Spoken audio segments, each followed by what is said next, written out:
भारत की धरती पर अगर किसी एक स्थान ने हजारों वर्षों तक आस्था, संघर्ष, राजनीति, बलिदान और न्याय सब कुछ देखा है तो वो स्थान है अयोध्या।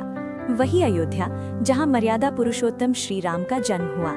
वही अयोध्या जहां इतिहास ने कई बार करवट बदली। ये कहानी सिर्फ एक मंदिर की नहीं है, ये कहानी है भारत की आत्मा की।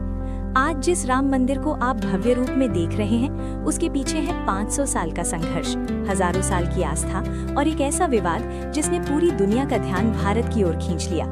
आखिर राम मंदिर पर विवाद क्यों हुआ? क्या सच में ये भगवान राम की जन्मभूमि है? मुगल काल में क्या हुआ? अंग्रेजों के समय क्या बदला? और 2019 में सुप्रीम कोर्ट ने ऐसा क्या फैसला दिया जिसने इतिहास की दिशा ही बदल दी? आज के इस वीडियो में हम चलेंगे त्रेता युग से आधुनिक भारत तक और जानेंगे अयोध्या राम मंदिर की पूरी, सच्ची और विस्तृत इतिहास कथा। त्रेता युग और भगवान राम की जन्मभूमि, लगभग 7-8 मिनट। अयोध्या का उल्लेख रामायण, पुराणों और वैदिक ग्रंथों में मिलता है। ये नगर इक्ष्वाकु वंश की राजधानी था। भगवान राम राजा दशरथ के पुत्र, माता कौशल्या की संतान और मर्यादा, सत्य और धर्म के प्रतीक। राम जन्मभूमि क्या है?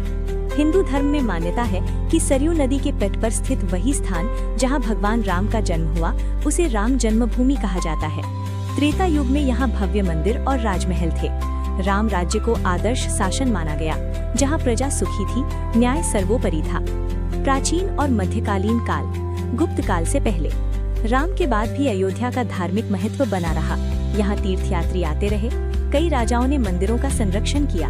बौद्ध और जैन ग्रंथों में भी अयोध्या का उल्लेख मिलता है, लेकिन राम जन्मभूमि को लेकर हिंदू आस्था कभी कमजोर नहीं हुई। मुगल काल और विवाद की जड़, 1528 ईस्वी, 10-12 मिनट। अब आते हैं उस दौर पर जहां से विवाद की शुरुआत मानी जाती है, बाबर और बाबरी ढांचा। 1528 ईस्वी में मुगल शासक बाबर के सेनापति मीर बाकी ने अयोध्या में एक ढांचे का निर्माण करवाया, जिसे बाद में बाबरी मस्जिद कहा गया। हिंदू मान्यता के अनुसार ये निर्माण राम जन्मभूमि पर स्थित पुराने मंदिर को तोड़कर किया गया। हालांकि बाबरनामा में स्पष्ट उल्लेख नहीं मिलता, लेकिन लोक परंपरा, यात्रा वृत्तांत और ऐतिहासिक साक्ष्य इसी ओर संकेत करते हैं। संघर्ष के बावजूद आस्था जीवित रही। मुगल काल में भी हिंदू श्रद्धालु वहां पूजा करते रहे। राम चबूतरा, सीता रसोई, परिक्रमा परंपरा, ये सब इस बात का प्रमाण है कि आस्था कभी खत्म नहीं हुई। अंग्रेजों का काल और विवाद का कानूनी रूप, 1857 से 1949, 10 मिनट। 1857 के बाद अंग्रेजों ने मस्जिद के बाहर और अंदर अलग अलग पूजा की अनुमति दी।